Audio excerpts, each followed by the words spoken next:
जो इसके फैक्टर निकाल देगा ना उसकी फीस रिफंड कर दूंगा इस साल की। मतलब हो ही नहीं सकता, है ना। बना दिया question. Find factors of following poly. ठीक है, क्या बनाने हैं इसके फैक्टर्स। जरा ध्यान से सुन लीजिए कैसे बनते हैं factors. There is a technique, अगर फॉलो करोगे तो बनेंगे, अदरवाइज नप जाओगे। ठीक है, क्या करना है, सबको ओपन कर लीजिए। यहां से ये ओपन होगा, कितना आएगा, माइनस प्लस माइनस। अब एक चीज मैं जरूर करूंगा, वो पहले भी कर रहा था, बोला नहीं था, लेकिन अब मैं बता देता हूं कि जब हम ओपन करेंगे ना तो ऑर्डर अपना चेंज नहीं करेंगे, जिससे कुछ टर्म्स पहचानने में आसानी होगी। ऑर्डर का मतलब जैसे ए पहले है तो बी बाद में, बी पहले है तो सी, मतलब ए बी सी का जो ऑर्डर है। तो जैसे यहां ए बी सही लिखा है, ए सी सही लिखा है, बी सी सही लिखा है। यहां पे जब मैं इससे मल्टीप्लाई करूंगा तो पहले क्या लिखूंगा, ये तो लिख ही दिया, सॉरी। अब इसकी जब मैं इससे करूंगा तो क्या आएगा, बी ए स्क्वायर, बट मैं लिखूंगा क्या, ए स्क्वायर बी। इसकी इससे क्या लिखूंगा, इसकी इससे,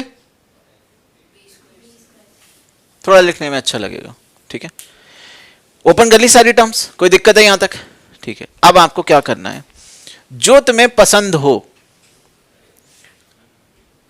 वही टर्म चूज कर लो, इधर ए और बी और सी, जो पसंद हो।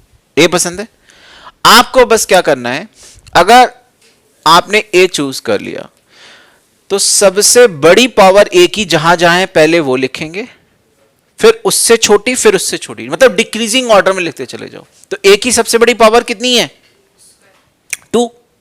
तो ए स्क्वायर की जहां जहां टर्म है देखो कहां कहां है, एक यहां है, एक यहां है, और कहीं भी है नहीं। तो इनको सबसे पहले लिख लो। क्या लिखा हमने, ए स्क्वायर सी माइनस ए स्क्वायर बी। उसके बाद कौन सी टर्म लिखेंगे, ए वाली, ए की पावर 1 वाली। ए की पावर 1 कहां कहां है, A B square minus A C square. फिर विदाउट ए कहां है,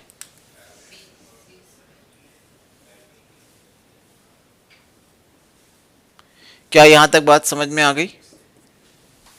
इस स्टेप पे तो किसी को कोई प्रॉब्लम नहीं है।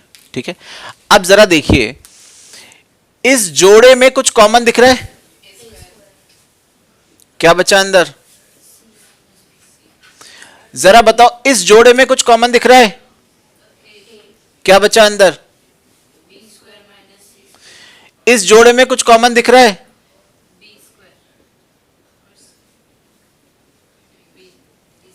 क्या यहां तक बात समझ में आ गई।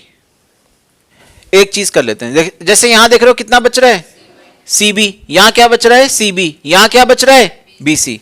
तो आप नहीं भी कुछ करना चाहो तो ऐसे कर लो। एक स्टेप बता रहा हूं, वो ध्यान से देखो कितने लोगों को समझ में आया। बाकी सब कुछ मैंने एज इट इज लिखा है। ये बात क्लियर हुई सबको।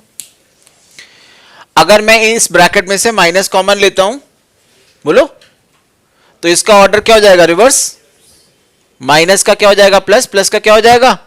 और वो आप ऐसे भी कर सकते थे कि पहले इसको मैं इधर और इसको इधर लिखता, बट उस पर जा ही नहीं रहे अभी, क्योंकि जो करंट सिचुएशन है हमें तो पता नहीं कौन सा क्या है। इस पे आने के बाद ये वाला समझ में आया स्टेप मैंने क्या करा है, क्या स्टेप करा है कि हर जगह क्या लिखा है, सी बी। यहां एज इट इज, यहां एज इट इज, यहां पे नहीं था तो हमने माइनस कॉमन ले लिया। अब जरा एक चीज ध्यान से देखना और मजा आ जाएगा तुमको। क्या इसके फैक्टर्स बन सकते हैं, कौन से वाले फॉर्मूले से, पक्का, क्या बनेंगे, पक्का, जल्दी बोलो, दिखा यहां तक। और अब अपनी आंखें कर लो बड़ी, ये क्या है, ये क्या है, ये क्या है, एक टर्म, दो टर्म, तीन टर्म, तीनों में से क्या बाहर आ गया, आ सकता है बाहर, एक फैक्टर मिल गया ना कॉमन पूरे के बाहर। क्या बचा यहां से? माइनस ए। यहां से क्या बचा? यहां से क्या कहते हो? बात समझ में आ गई? अब आपको कुछ ज्यादा दिमाग नहीं लगाना है, इसको ओपन कर देना है ब्रैकेट को जो बीच वाली है। ए स्क्वायर माइनस कितना? ए सी माइनस कितना?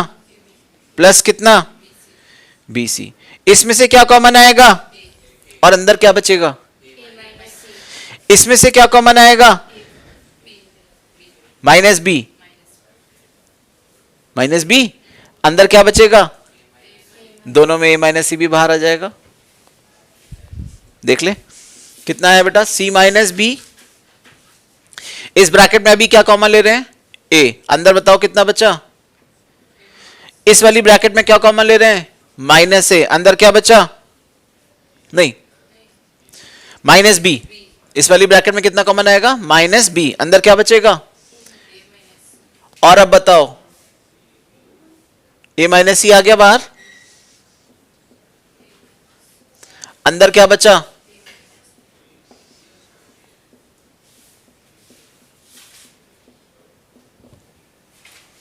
देखिए 3 फैक्टर्स। तो वो वाला क्वेश्चन अगर हम ऐसे करते तो हमें कुछ सब्स्टिट्यूट करने की जरूरत ही नहीं पड़ती, हमें तो साफ साफ दिख गया 3 फैक्टर्स बन गए। ठीक है, तो ये एक बहुत इंटरेस्टिंग चीज है।